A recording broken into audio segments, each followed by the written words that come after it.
میں خانہ کعبہ کے سامنے بیٹھا دعا مانگ رہا تھا کہ ایک عورت روتی ہوئی آئی اور میرے پاؤں پکڑ کر بری طرح رونے لگی۔ میں ایک دم پیچھے ہٹ گیا اور اسے پوچھنے لگا کہ وہ کیوں رو رہی ہے اور میرے پاؤں کیوں پکڑے ہیں۔ وہ عورت بولی، خدا کے لیے تم میرے بیٹے کو بچا لو ورنہ سعودی حکومت اسے سزائے موت دے دے گی۔ میرا نام شیخ عبدالحمید تھا اور میں یہاں سعودی سفارت خانے میں بہت بڑے عہدے پر فائز تھا اور اکثر یہاں آنے والے پاکستانیوں کی مدد کیا کرتا تھا، مگر میں اس عورت اور اس کے بیٹے کے بارے میں کچھ نہیں جانتا تھا۔ وہ عورت بار بار میرے سامنے ہاتھ جوڑ رہی تھی اور کہہ رہی تھی کہ میں بہت دور سے امید دے کر تمہارے پاس آئی ہوں۔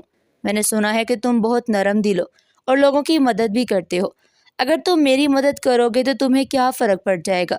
خدا کے لیے میرے بیٹے کی پھانسی کی سزا معاف کروا دو۔ اس کی بات سن کر میرے ہوش اڑ گئے۔ میں اپنے عہدے کے باوجود یہ جانتا تھا کہ میرے اختیار میں سزا کو روکنا ممکن نہیں تھا۔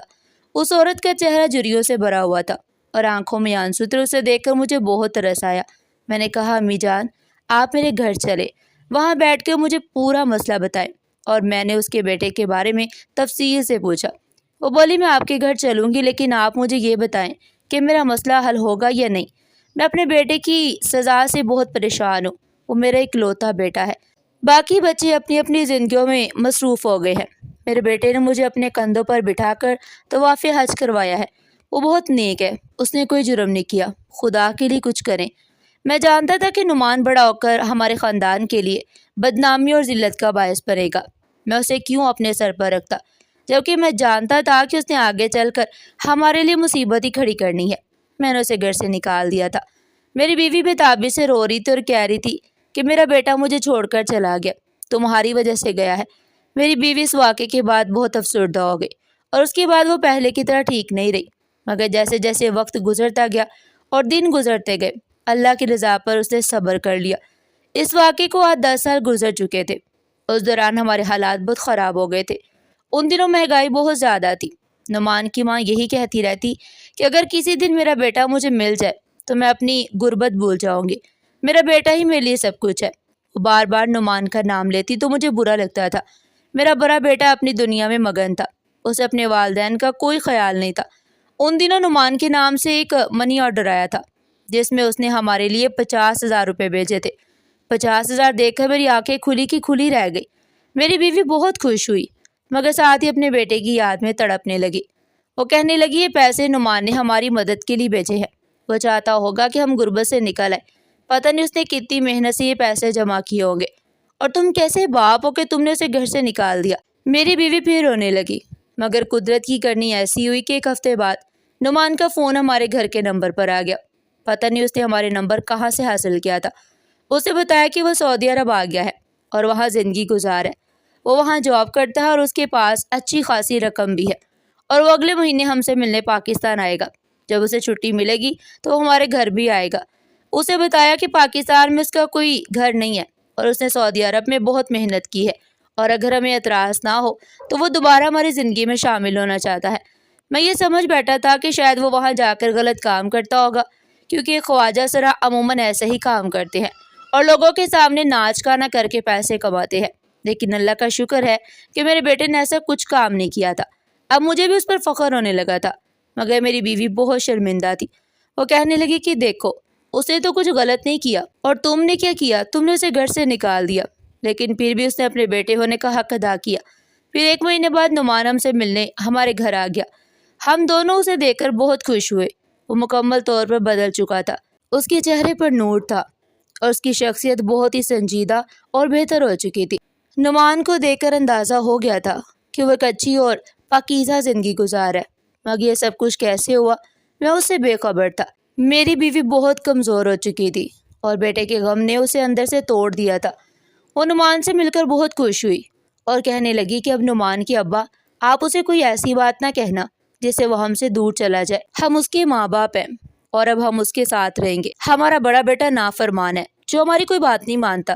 اللہ نے ہماری آزمائش کے لیے نعمان کو ہمارے پاس بھیجا ہے۔ وہ ہم سے بہت محبت کرتا تھا اور اب ہمیں اس کی قدر سمجھ آ گئی تھی۔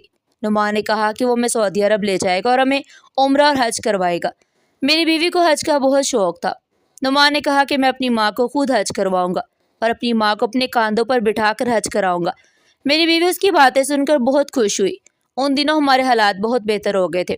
نعمان ایک ہفتہ ہمارے ساتھ پاکستان میں رہا اور ہمارے رشتہ داروں کو بھی اس کے بارے میں پتہ چل گیا تھا کہ وہ سعودی عرب میں بہت پیسہ کما کر آیا ہے اور اب ہمارے ساتھ رہتا ہے۔ سب لوگ ہم سے ملنے آنے لگے، جبکہ پہلے وہ ہم سے دور رہتے تھے۔ جب میں نے نعمان کی حقیقت بتائی تھی اور کہا تھا کہ میں نے اسے گھر سے نکال دیا تو لوگوں نے مجھے سراہا تھا کہ تم نے صحیح کیا تھا، ورنہ مسئلہ اور بڑھ جاتا۔ اب وہی لوگ نعمان کی تعریف کر رہے تھے۔ ہم نے نعمان کے ساتھ اپنے کاروبار سنبھالے اور سعودی عرب چلے آئے۔ وہاں ہم نے حج کی سعادت حاصل کی۔ نعمان نے اپنی ماں کو اپنے کاندھوں پر بٹھا کر کئی دفعہ حج کروایا۔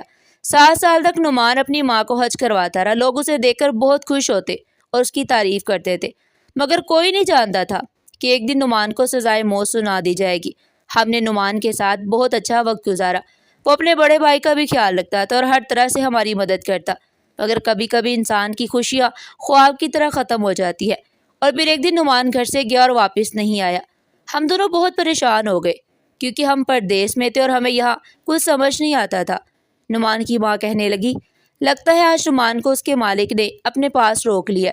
پہلے کبھی ایسا نہیں ہوا تھا۔ میں نے سوچا کہ شاید وہ جلد آ جائے گا، مگر وہ نہیں آیا۔ دوسرا دن بھی گزر گیا، میری بے چینی بڑھ گئی۔ میں نے قریبی تھانے میں اس کی گمشدگی کی رپورٹ درج کرائی تو انہوں نے بتایا کہ آپ کا بیٹا گم نہیں ہوا بلکہ ہمارے پاس ہے۔ یہ سن کر ہمارے پیروں تلے سے زمین نکل گئی۔ ہمیں یقین نہیں آ رہا تھا کہ ہمارے بیٹے کو اب گرفتار کر لیا گیا ہے۔ نعمان 2 دن سے جیل میں تھا۔ نعمان کی ماں کہنے لگی کہ ہم اپنے بیٹے کو واپس لے جا سکتے ہیں، مگر پولیس والوں نے کہا کہ ایسا ممکن نہیں۔ آپ کو اپنے بیٹے سے 1 منٹ ملنے کے لیے بھی بہت زیادہ کوشش کرنی پڑے گی، کیونکہ آپ کے بیٹے نے ایسا جرم کیا ہے جس کے بارے میں ہم آپ کو بتا بھی نہیں سکتے۔ یہ سن کر ہم حیران رہ گئے۔ ہمارے وہم و گمان میں بھی نہیں تھا کہ ہمارا بیٹا کوئی ایسا جرم کر سکتا ہے۔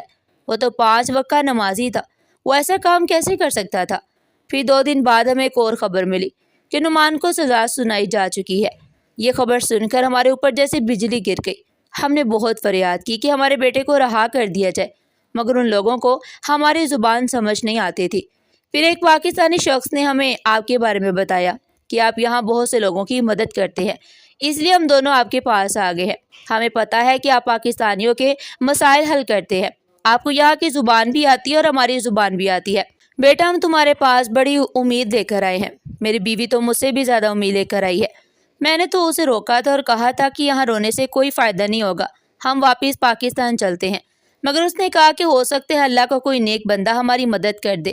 اس کے بعد تم سارے حالات سے واقف ہو چکے ہو، اگر تم کچھ کر سکتے ہو تو کر لو، ورنہ ہمیں تو یہ بھی معلوم نہیں کہ ہمارے بیٹے نے کیا جرم کیا ہے۔ ہمارے پاس کچھ پیسے بھی ہیں، اگر ضرورت ہو تو وہ بھی لے لو، مگر ہمارے بیٹے کو بچا لو۔ ہمیں اس کی دولت سے کوئی مطلب نہیں، ہمیں صرف اپنے بیٹے سے مطلب ہے۔ اس کی بات سن کر مجھے بہت حیرت ہوئی۔ مجھے محسوس ہوا کہ شاید ان لوگوں کو یہاں کے قوانین کا صحیح علم نہیں ہے، اسی لیے وہ ایسی باتیں کر رہے ہیں۔ دونوں میاں بیوی ان پڑھ تھے۔ میں نے ان سے مزید بات کرنے کی بجائے پولیس سے رابطہ کیا۔ جب میں وہاں پہنچا تو مجھے بتایا گیا کہ نعمان پر الزام ہے کہ اس نے اپنے مالک کے کاروبار میں مالی بدعنوانی کی ہے اور مالک کی بیٹی کے ساتھ بدتمیزی کی ہے، اسی وجہ سے اس کے خلاف مقدمہ درج ہوا ہے۔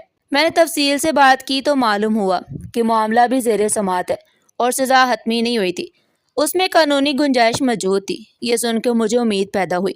میں نے سوچا کہ سب سے پہلے نعمان کے مالک سے ملاقات کرنی چاہیے، شاید وہ نرم رویہ اختیار کرے۔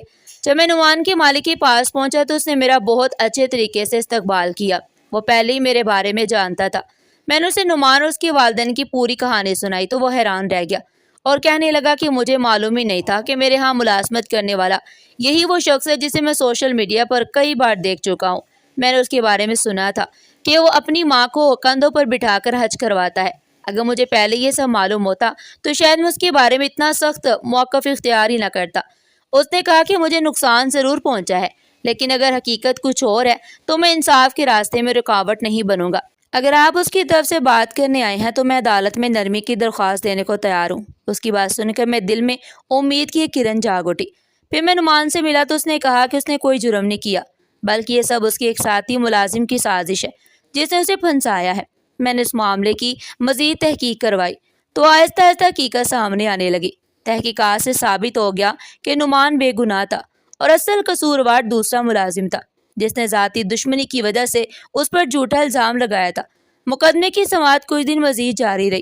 اور آخرکار عدالت نے نعمان کو بے گناہ قرار دے کر رہا کر دیا۔ نعمان کے مالک نے اسے معذرت کی اور اسے دوبارہ ملازمت پر رکھ لیا۔ نعمان کے والدین کی خوشی کی کوئی حد نہیں رہی، وہ مجھے دن رات دعائیں دیتے رہے۔